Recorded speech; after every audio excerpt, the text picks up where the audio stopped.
Hello दोस्तों, स्वागत है आपका एक और नई वीडियो में। आज की वीडियो में हम बात करेंगे 100 सीसी बाइक की।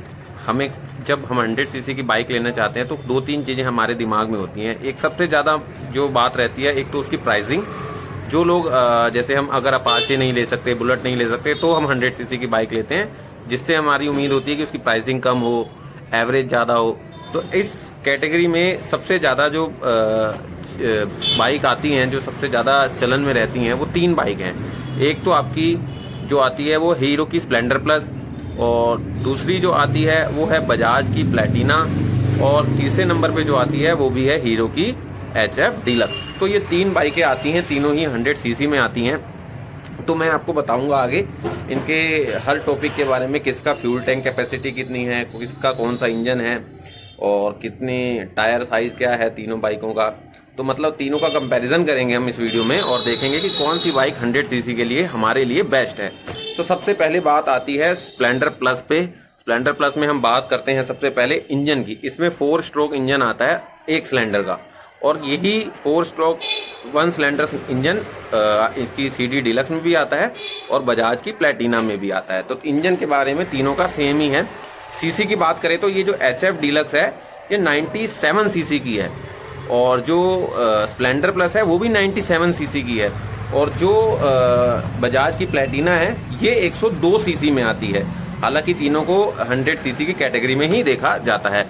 अच्छा, वेट की बात करते हैं। कहते हैं जितना वेट कम हो गाड़ी का उतनी इसकी माइलेज ज़्यादा होती है, और हमें तो माइलेज से ही मतलब है अगर हम 100 सीसी की बाइक खरीद रहे हैं तो वेट जो है इसका हीरो की स्प्लेंडर प्लस का 110 से 112 केजी तक रहता है, और जो HF डीलक्स का है वो 109 से 112 केजी के बीच में रहता है।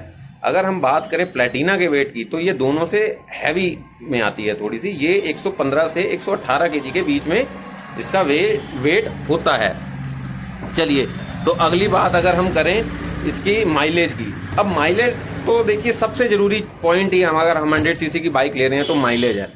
लेकिन माइलेज डिपेंड, आप कई वीडियो देखी होंगी आपने इनकी, किसी में 90 बताएंगे, किसी में 80, किसी में 100 भी बता देंगे प्लेटिना की। तो ये डिपेंड करता है हमारी राइडिंग पे कि हम कैसे बाइक चला रहे हैं, कितने लोगों को बिठा करके चला रहे हैं, और कैसी रोड पर चला रहे हैं, हाईवे पर चला रहे हैं, सिटी में चला रहे हैं।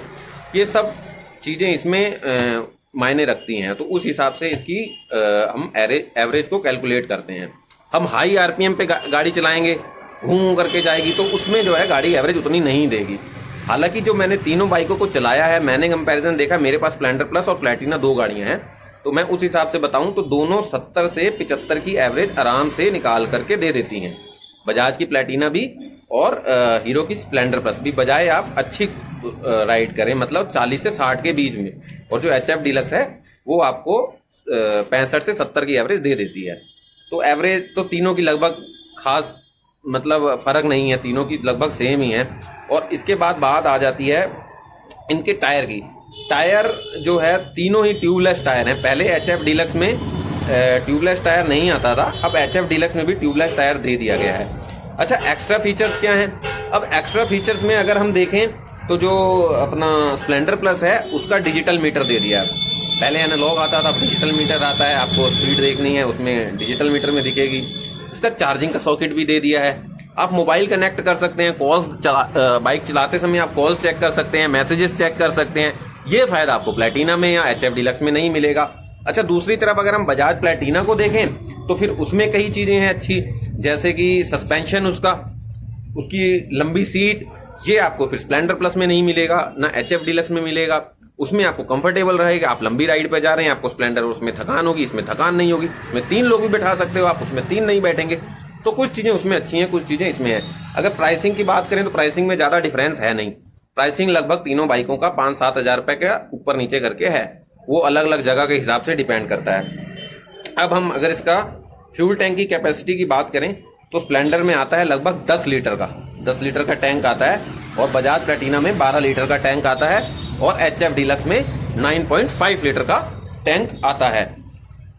पावर की अगर बात करें तो HF डीलक्स और स्प्लेंडर प्लस 8.05 mm का टॉर्क जनरेट करती हैं, जबकि 8.30 का टॉर्क जनरेट करती है आपकी बजाज की प्लेटिना।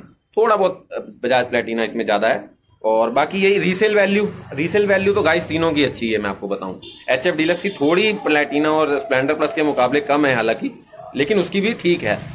स्प्लेंडर प्लस तो आप जब कहेंगे तब बेच सकते हैं। तो अगर रीसेल वैल्यू वो देखता है आदमी जिसको साल 6 महीने चला करके बाइक बेचनी होती है। मुझे नहीं लगता जो स्प्लेंडर और प्लेटिना लेता है वो बेचने के लिए जल्दी लेता है। मेरे पास भी स्प्लेंडर है, मेरे ख्याल से 4 साल हो गए हैं उसको, प्लेटिना है उसको भी 4-5 साल हो गए हैं।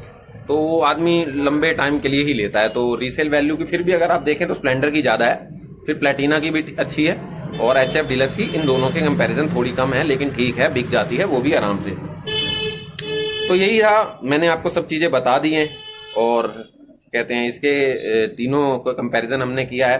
अब मेरे ख्याल से आपको वीडियो देख के पता लग जाएगा कि आपको कौन सी बाइक आपकी ज़रूरत के अकॉर्डिंग फिट बैठती है। आप उस हिसाब से जा सकते हैं। कंफर्ट देखना है, प्लेटिना है, आपको मीटर डिजिटल चाहिए तो स्प्लेंडर है, इंजन वगैरह तो सब सेम ही है। तो उस हिसाब से आप अपना डिसाइड कर सकते हैं। जय हिंद। लाइक कर दीजिए।